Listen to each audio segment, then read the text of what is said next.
మొన్న జరిగిన ఒలింపిక్స్లో మన దేశం యొక్క పర్ఫార్మెన్స్ ఆశించిన స్థాయిలో కానీ ప్రజలు ఊహించిన స్థాయిలో కానీ లేదు. చిన్న చిన్న దేశాలు చాలా మెడల్స్ తెచ్చుకున్నారు.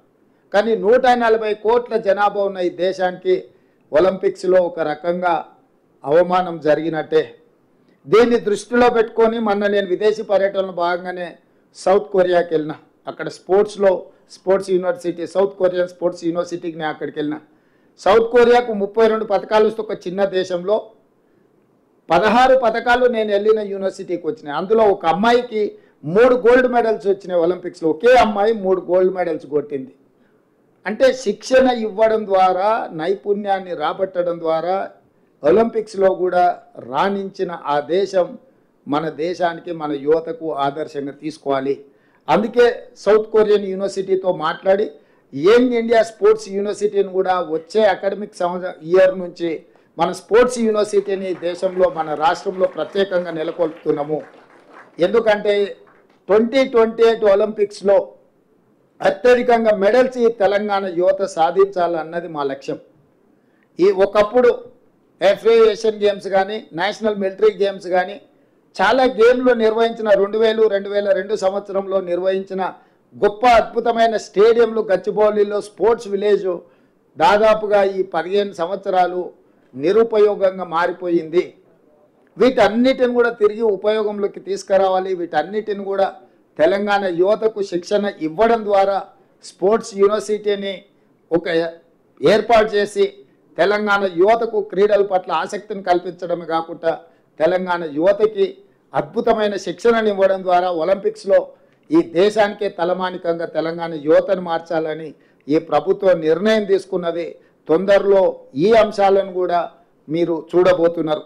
అదేవిధంగా ఇంతకుముందే బట్టి విక్రమార్క గారు చెప్పినారు, SC ST BC minority residential schools ప్రారంభించడం గత ప్రభుత్వం చెప్పింది.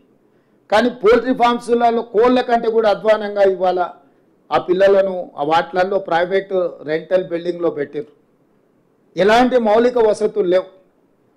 200-300 మంది విద్యార్థులు ఉంటే 2 బాత్రూమ్లు కూడా ఉండడం లేదు.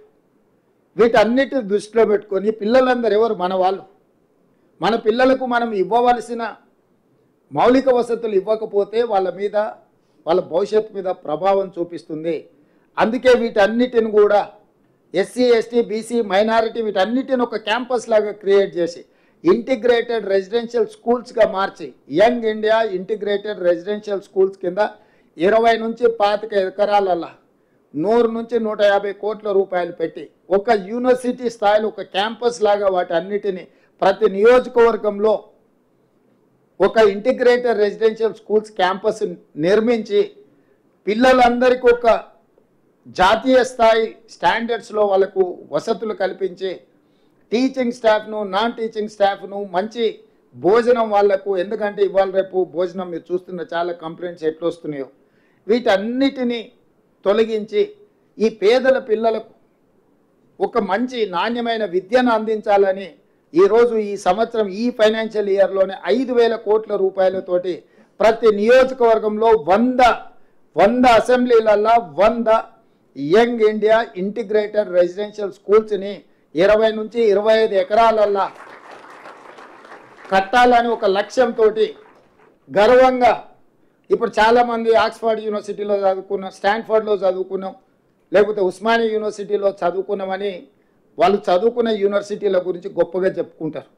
ఈరోజు రేపు భవిష్యత్తులో మన పిల్లలు మేము యంగ్ ఇండియా రెసిడెన్షియల్ స్కూల్లో చదువుకొని వచ్చినాము అని గర్వంగా చెప్పుకునే విధంగా వాళ్ళకు మౌలిక వసతులు ఏర్పాటు చేయడమే కాకుండా వాళ్లకు మంచి విద్యా బోధన చెయ్యాలన్నది మా ప్రభుత్వం యొక్క లక్ష్యం.